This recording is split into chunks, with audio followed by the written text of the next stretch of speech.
بسم اللہ الرحمن الرحیم۔ شروع اللہ کے نام سے جو بڑا مہربان نہایت رحم والا ہے۔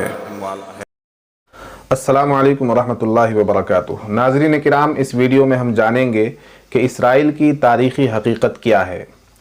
بنی اسرائیل سے متعلق تاریخی حقیقت یہ ہے کہ انہوں نے بہت سے نبیوں کو قتل کیا ہے، جن میں ان کے اپنے قبیلے کے حضرت زکریہ علیہ السلام اور حضرت یحییٰ علیہ السلام بھی شامل ہیں۔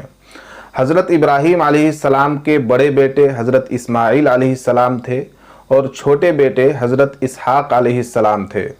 خانہ کعبہ حضرت ابراہیم علیہ السلام اور حضرت اسماعیل علیہ السلام نے آج سے تقریباً 4000 سال قبل تعمیر کیا تھا۔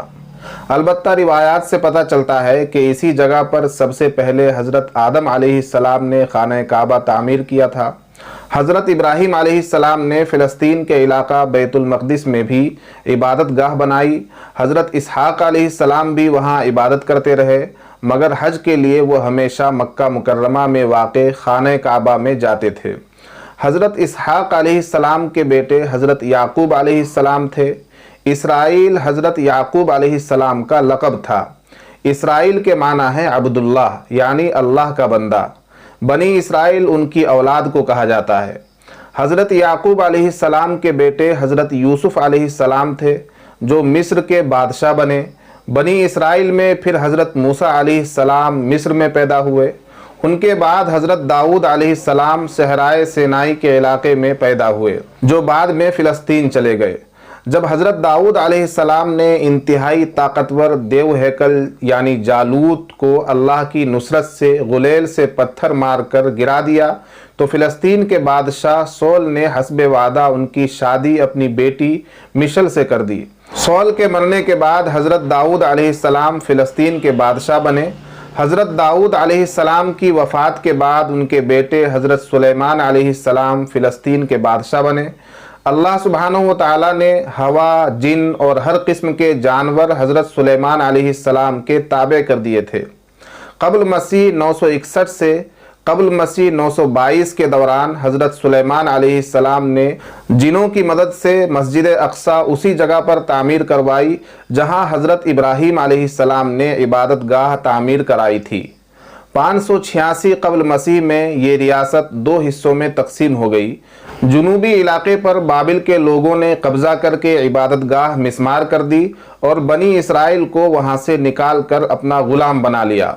اس کے 200 سال بعد بنی اسرائیل واپس آنے شروع ہوئے اور انہوں نے اپنی عبادت گاہ تعمیر کی، مگر اس جگہ نہیں جہاں حضرت سلیمان علیہ السلام نے عبادت گاہ بنوائی تھی۔ 333 قبل مسیح میں سکندر اعظم نے اسے یونان کی سلطنت میں شامل کر کے بنی اسرائیل کو وہاں سے نکال دیا۔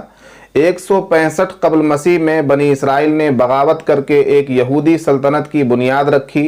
100 سال بعد یہودی ریاست پر سلطنت روم کا قبضہ ہو گیا۔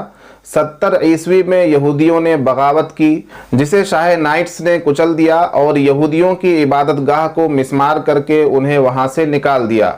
روم کے بادشاہ حیدریہ نے یہودیوں کو شروع میں بیت المقدس آنے کی اجازت دی، لیکن بغاوت کرنے پر بیت المقدس کے شہر کو مکمل طور پر تباہ کر کے یہودیوں کو غلاموں کے طور پر بیچ کر شہر بدر کر دیا اور ان کا واپس بیت المقدس آنا ممنوع قرار دے دیا گیا۔ 614 عیسوی سے 624 عیسوی تک فلسطین پر ایرانیوں کی حکومت رہی اور بتایا جاتا ہے کہ انہوں نے یہودیوں کو عبادت کرنے کی کھلی چھوٹ دے دی تھی، مگر انہوں نے مسجد اقصیٰ میں عبادت نہ کی اور عرب عیسائیوں پر بہت ظلم کیے۔ اس کے بعد بازنطینی حکومت آئی، جس نے 636 عیسوی میں مذہبی پیشوا کے کہنے پر بغیر جنگ کے حضرت عمر رضی اللہ عنہ کو محافظ اور امن کا پیامبر قرار دے کر بیت المقدس ان کے حوالے کر دیا۔ حضرت عمر رضی اللہ عنہ نے مسجد اقصیٰ کی تعمیر 639 عیسوی میں اس جگہ پر شروع کروائی جہاں پر حضرت سلیمان علیہ السلام نے تعمیر کروائی تھی۔ 636 سے 1918 عیسوی تک یعنی 1282 سال تک فلسطین پر، جس میں اردن بھی شامل تھا،